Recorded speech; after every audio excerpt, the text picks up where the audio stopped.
Halo guys. Hai. Ini ada channel YouTube perdana kita. Mohon maaf ya, kesalahan teknis.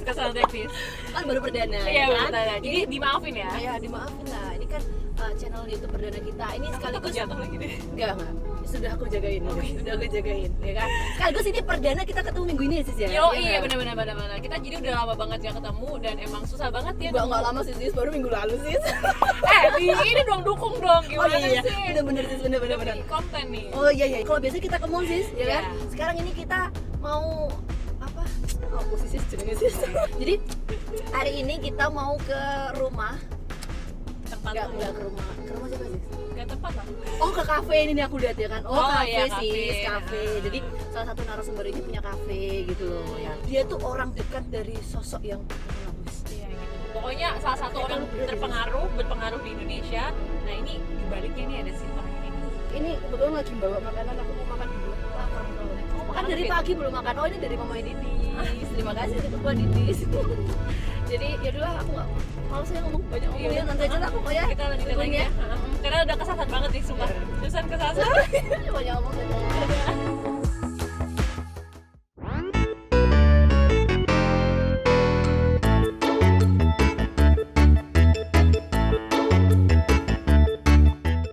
Udah mulai belum sih? Ya aku juga bingung Udah mulai. Hello Nah. guys. Hello guys. Nah yang beda kita nggak sinkron nih. Akhirnya Fit ya. Nyampe juga kita. Tadi perjalanan Jalan berliku ya. Iya.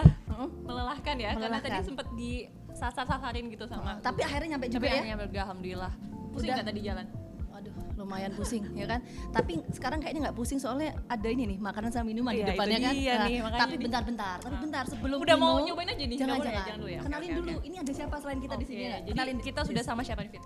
Kenalin kamu sih. Kan paling deket kamu sih. Coba kenalin. Oke, jadi kita sekarang sudah sama Bang Daniel Anzar Simanjuntak. Tapi salah loh, nama saya itu Siapa? Daniel Anzar Simanjuntak. Mas Daniel. Iya. Kok Mas? Bukan Mas. Daniel. Daniel, Tapi ada H-nya ya. Daniel Anzar Iya, iya. Simanjuntak. Kadang hanya kedengeran ya Bang Iya, ya. orang suka salah soalnya. Jadi manggil Daniel gitu. Panggilnya Padahal biasanya panggilan saya itu Anin sebenarnya. Anin. Oh iya Panggilan Anin. sayangnya itu Anin. panggilan rumah ya. Tapi sekarang kita boleh nggak panggilnya Boleh, Mas Anin? boleh. Anin. Mas apa Bang Anin? Anin. Bang Bang Anin. Anin ya. Soalnya dari Bang Sumatera, ya bener Iya, ya Bang? Sumatera Utara. Sumatera Utara.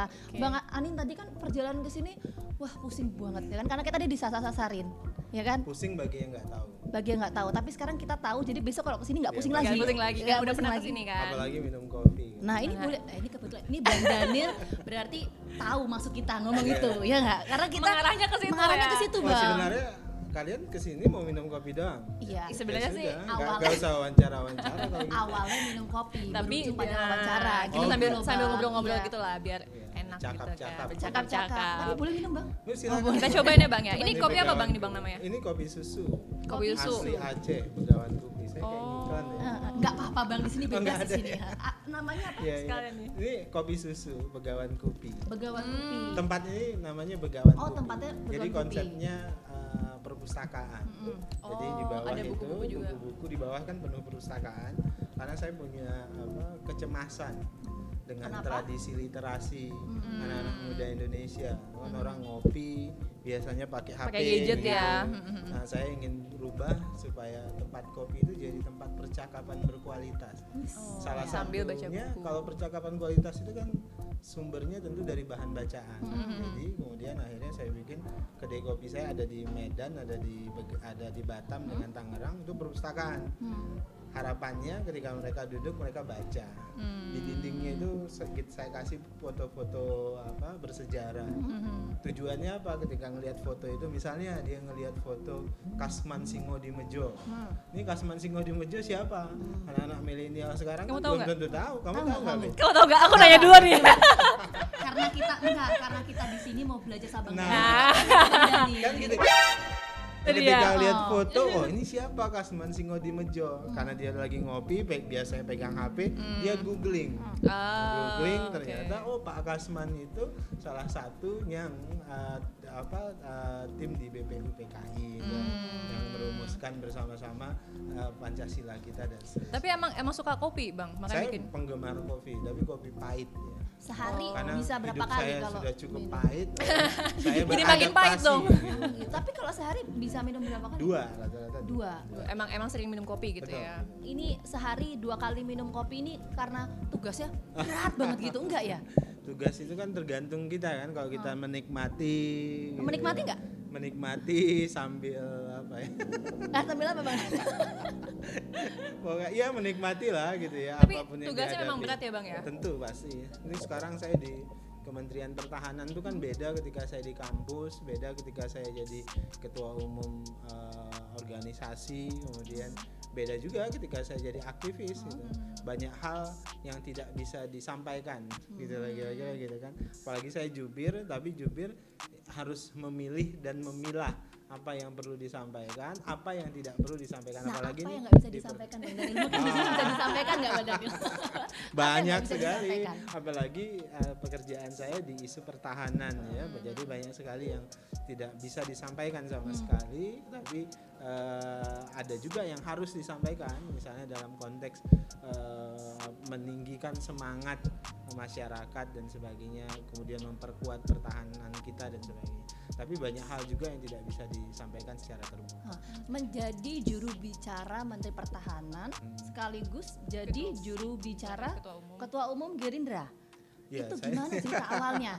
Bang Jadi Daniel? gini, saya pasca pilpres, saya akan memutuskan untuk kembali ke kampus, gitu ya, kembali ke kampus ngajar seperti biasa Sebagai dosen. sebagai dosen. Tapi kemudian Pak Prabowo pada saat itu sampaikan, Nil kamu udah ini loh, sudah basah, sudah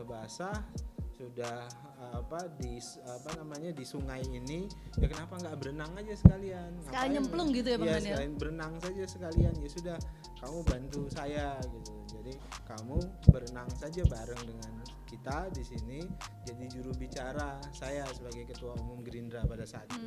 Pada saat itu belum putuskan untuk koalisi ya.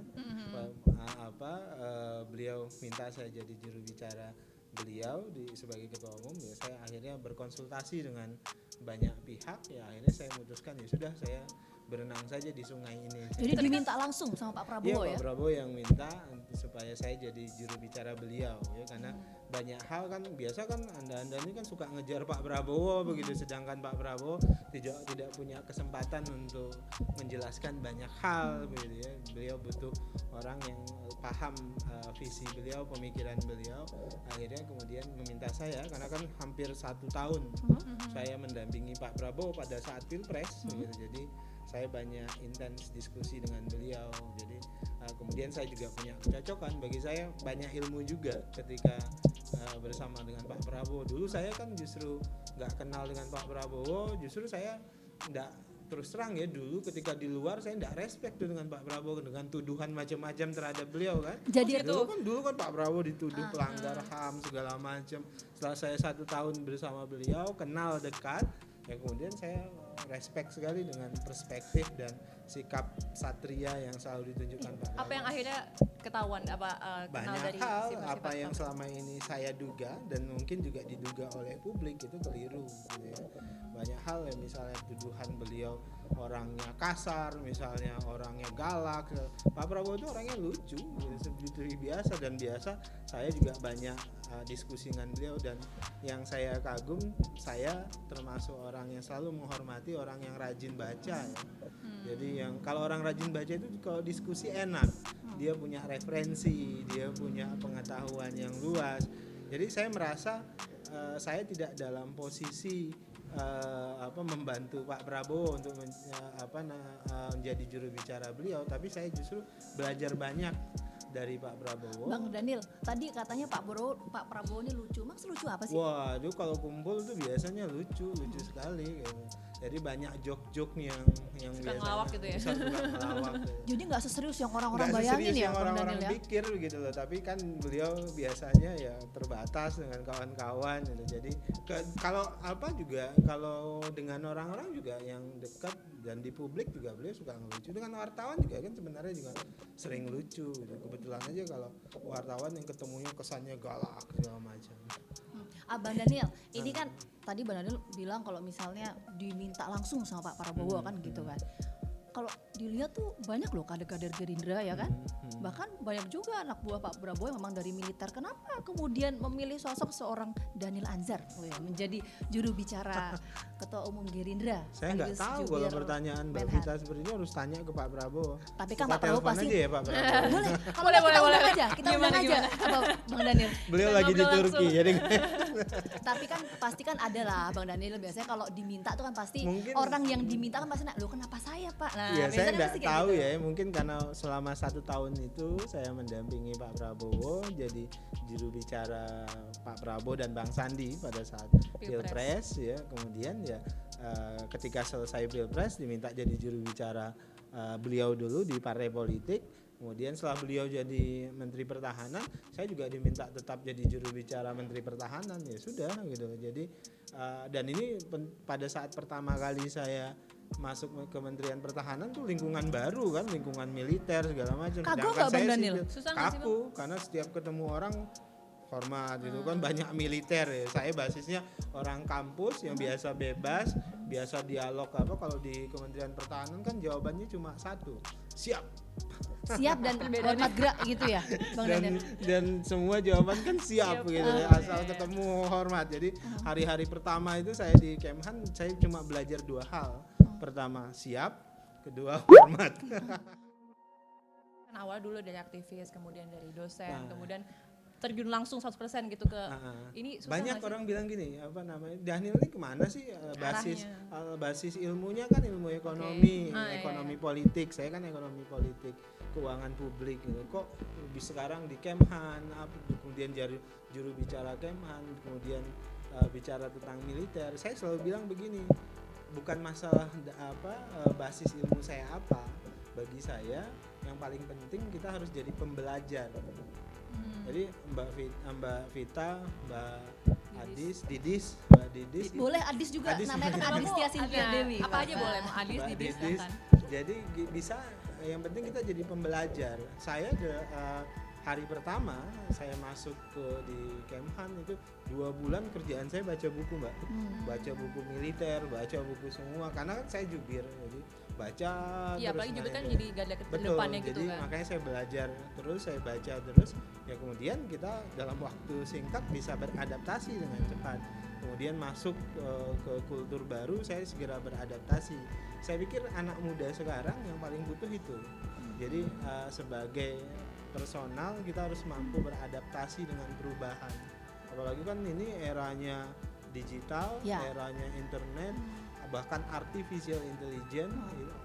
Itu perubahan cepat sekali. Kita tidak bicara per tahun, per detik kemudian bisa berubah. Oleh sebab itu kemampuan kita beradaptasi itu dituntut.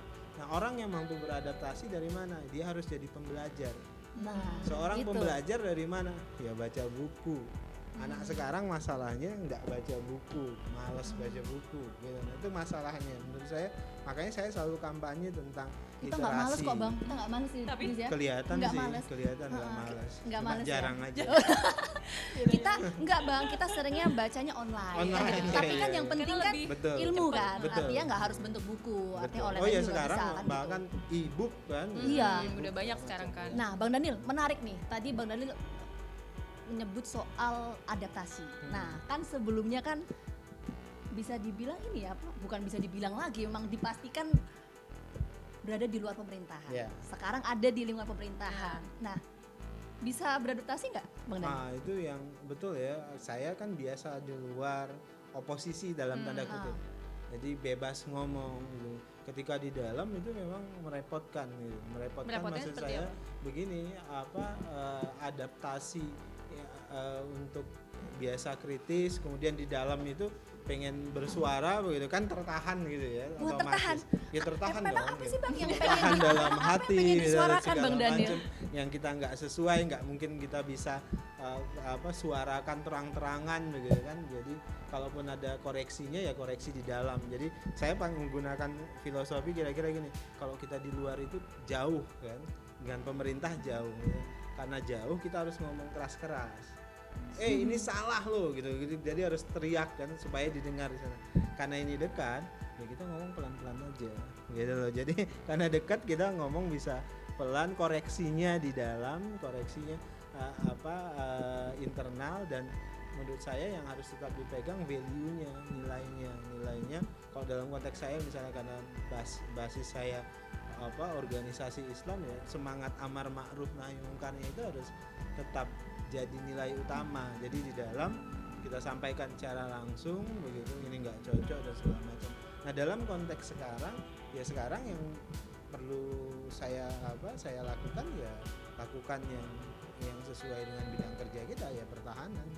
Tapi dengan teman-teman Bang Daniel kan dulu juga di kelompok oposisi begitu. Nah sekarang dengan Bang Daniel berada di dalam pemerintah tuh biasa diskusi seperti biasa, mereka juga kritik biasa. Nah ini yang menurut saya yang harus banyak kita pelajari ya. Jadi kalau politik itu jangan baperan. Politik itu nggak boleh baperan. Yang harus tetap dijaga dalam politik itu adalah dialektika, dialog. Jadi anak-anak sekarang itu apalagi yang ngaku milenial kemudian masuk politik itu bawaannya baperan. Kalau udah berantem itu kayak musuhan gitu loh, kalau udah berbeda musuhan.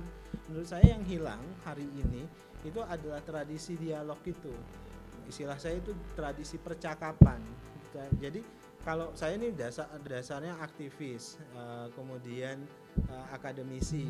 Dengan teman-teman yang berbeda sikap politik, ya kami bisa berantem di TV Anda misalnya kan, di acara-acara Anda kita berantem dalam ide. Tapi kita bisa juga ngopi seperti biasa begitu. Jadi dialog begitu. Teman-teman saya sampai sekarang suka datang ke kedai kopi saya, kita ngobrol di sini, kita bicara apa, lo mau nyampaikan apa, yang menurut lo salah apa gitu. Mereka sampaikan, mereka bisa diskusi. Bahkan kadang-kadang mereka kalau tidak tersampaikan langsung ke saya, mereka ngomong di publik, tapi kemudian menjelaskannya ke saya secara langsung. Jadi menurut saya tradisi dialektika ini yang harus dihidupkan. Dan menurut saya yang hilang dalam politik kita karena pengaruh sosial media. Bagi saya sosial media itu sangat individualistik, dia monolog. Sehingga orang nggak bertemu langsung melakukan dialog intens. Nah jadi menurut saya saat ini yang paling butuh ya tumbuhkan tradisi dialog itu dalam politik. Tradisi dialog yang ditumbuhkan dalam politik. Tapi kalau dengan relawan Pak Jokowi sebelumnya gimana hubungannya Bang Daniel? Kesulitannya seperti apa itu? Iya, kalau ya bagi teman-teman yang sudah dekat, akrab, justru sebelum Pilpres ya biasa saja. Nah kalau nggak yang akrab sebelumnya itu yang gimana repot tuh? gitu. Jadi itu yang repot. Itu tadi kuncinya dialog ya. Karena dia nggak kenal saya, ya biasa masih ada aja tuh yang benci. Jangankan yang relawan Pak Jokowi, relawan Pak Prabowo juga karena kita bergabung, wah itu luar biasa tuh bencinya. Anda lihat tuh sosial media saya, wah itu pasti isinya ada makian segala macam. Kita dituduh macam-macam lah, kita dituduh berkhianat, dan Pak Prabowo dituduh macam-macam. Kan orang mau membuli Pak Prabowo, bulinya nggak langsung ke Pak Prabowo, ke saya. Jadi saya jadi samsak. Karena kan sebagai jubir, Bang iya, Daniel. jadi orang sekarang mau bully Pak Prabowo itu bulinya ke saya gitu. Jadi kadang-kadang kalau teman-teman gue kasihan lihat lu jadi samsak gitu. Tapi saya pahami itu konsekuensi yang harus saya terima. Itu yang saya sebut istilahnya publik mungkin mengalami blessing of unknowing, keberkahan dari ketidaktahuan, sedangkan kita mengalami suffering of knowing gitu. Jadi menderita karena banyak tahu. Itu kan sama dengan isu pertahanan, kita mengalami suffering of knowing, kita banyak tahu, banyak punya kekhawatiran luar biasa segala macam. Publik tentu nggak punya pemahaman yang sama. Kenapa? Karena memang kita nggak bisa menyampaikan kekhawatiran itu kepada publik. Suka duka jadi juru bicara ya? Oh suka duka iya. Jadi orang keliru suka begini, Mbak Didis. kalau jubir itu harus bicara. Justru kenapa misalnya satu institusi itu menunjuk satu jubir atau satu tokoh menunjuk satu jubir, karena memang dia ingin mengelola apa yang harus dia bicarakan. Jadi bukan harus terus bicara. Makanya teman-teman wartawan itu kan banyak yang WA saya suka kesel, Bang Daniel sekarang pelit banget, nggak mau ngomong, nggak mau ini. Saya bilang justru apa? Maksudnya Justru gua jangan di WA dalam. Bang, kalau ketemu langsung bakal dijawab gitu mungkin. Nah, Bener nggak Bang? Ya kalau kan? yang off the record mungkin bisa jadi. Tapi yang kita butuhkan on the record Bang. On the record. Tapi kan kerjaan teman-teman kan on the record ya. Iya. Jadi itu suka tuh WA, telepon Bang Daniel nggak mau jawab segala macam ya. Saya nggak bisa jawab. Jadi jubir itu justru tugasnya mengelola informasi yang keluar dari institusi atau dari tokoh tertentu. Itu tugas kita. Gitu. Jadi ada pembatasan informasi ya Bang ya. Ada yang tidak boleh di-share, ada yang kemudian boleh di-share. Nah, itu pembatasan informasinya kayak gimana tuh Bang? Misalnya gini ya, kalau di ini kita bicara Kemhan ya. Misalnya di Kementerian Pertahanan banyak isu-isu yang sensitif bagi pertahanan kita. Jadi gini, kalau dalam pertahanan kan Anda harus selalu kelihatan kuat. Itu yang paling penting ya. Namanya Untuk juga hal-hal yang pertahanan. Bagaimana bertahan hidup. Betul, hal-hal yang sensitif yang nanti akan diketahui publik sehingga orang tahu celah kita seperti apa ya nggak mungkin dibicarakan. Apalagi kan ada geopolitik ya, setiap negara saling intip pasti. Ini Indonesia punya apa saja? Di Indonesia punya pesawat tempur kayak apa, Indonesia punya senjata seperti apa, segala macam. Nah makanya ketika saya ditanya wartawan spesifik tentang senjata dan jenis senjata, mau beli apa, itu tidak pernah saya jawab. Jadi misalnya Bang ini mau beli pesawat ini ya, ini itu jangan harap saya akan mau jawab hal seperti itu. Kenapa? Bang, saya sambil minum ya Bang. Silakan. Jadi enak kan? Enak loh, yang ini juga enak. Ini diselepi iklan lagi Bang. Jadi Boleh diingatkan. Jadi saya nggak mungkin ngomong spesifik. Misalnya kami beli senjata ini, kami mau beli pesawat ini, mau beli kapal ini, itu rahasia. Misalnya gini, misalnya ada operasi, masa saya harus mau jelaskan operasi? Misalnya ada operasi di Filipina, ini saya contoh kasusnya ya. Misalnya tentara kita mau operasi di satu daerah, disebutlah membebaskan sandera. Kalau kita terlalu banyak ngomong, nah itu malah merusak operasi gitu. Jadi banyak hal yang kalau wartawan kan pokoknya ini informasi menarik ya.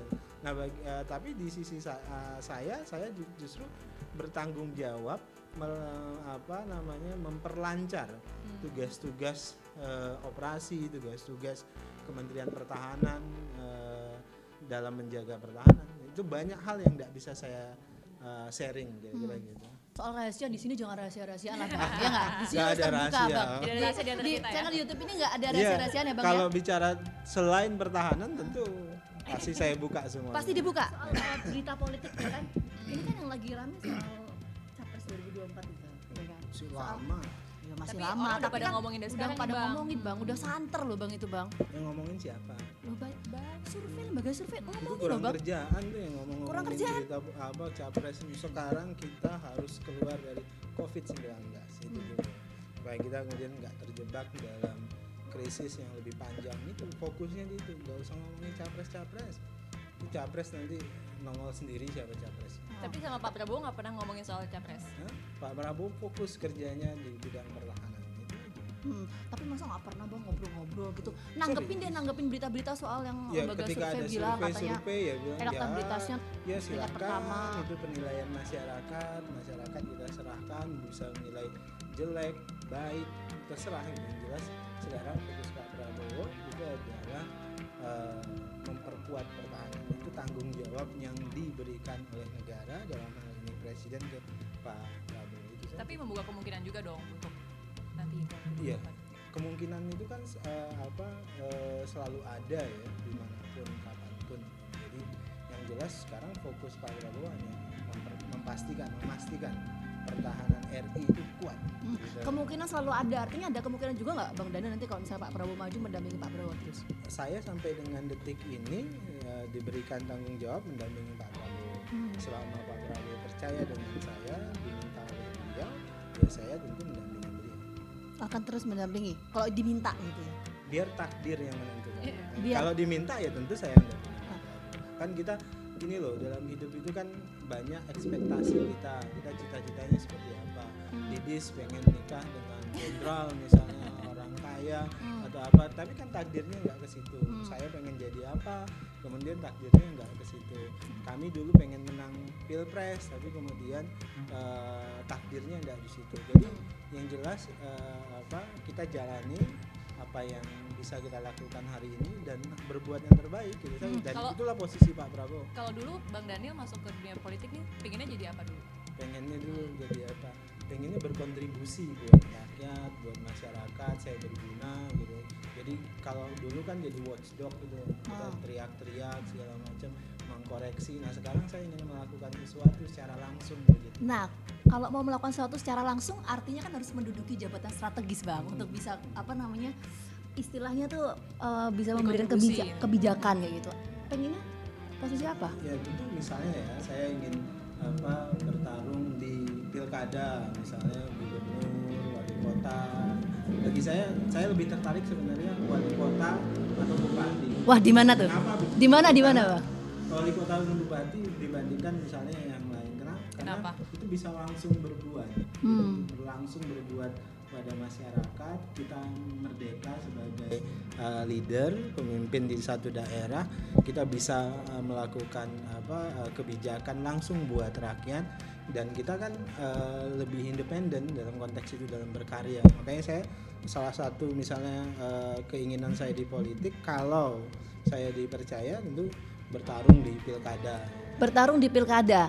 Pengennya di mana? Nah, kan banyak tuh daerahnya ya kan? Ada mana? Medan atau ya, saya mana? sempat ingin bertarung Jawa di Tengah, Medan, ya kan? Di Medan. Di Medan ketika pasca Pilpres saya diminta untuk Pak Prabowo di sana, anak-anak muda silakan di sana bertarung, salah satunya di Medan. Jadi karena di sana tempat orang tua saya dan saya juga daerah asal sana, ya Bang? Daerah asal begitu ya. Saya inginnya tentu ingin berbuat langsung sebagai kepala daerah. Tapi akhirnya? Ya, tapi kemudian realitas politik kan berkata berbeda ya. Jadi gini, dalam politik kita pahami ada idealitas, ada cita-cita kita harus ingin berbuat seperti ini. Gua akan maksimal berbuat seperti di posisi ini, tapi kemudian realitasnya justru berbeda. Maka kemudian kita beradaptasi dengan realitas itu, kemudian memaksimalkan peran kita. Kok untuk bisa realitas. beda? Itu kenapa bisa beda? Ya dinamika politik itu kan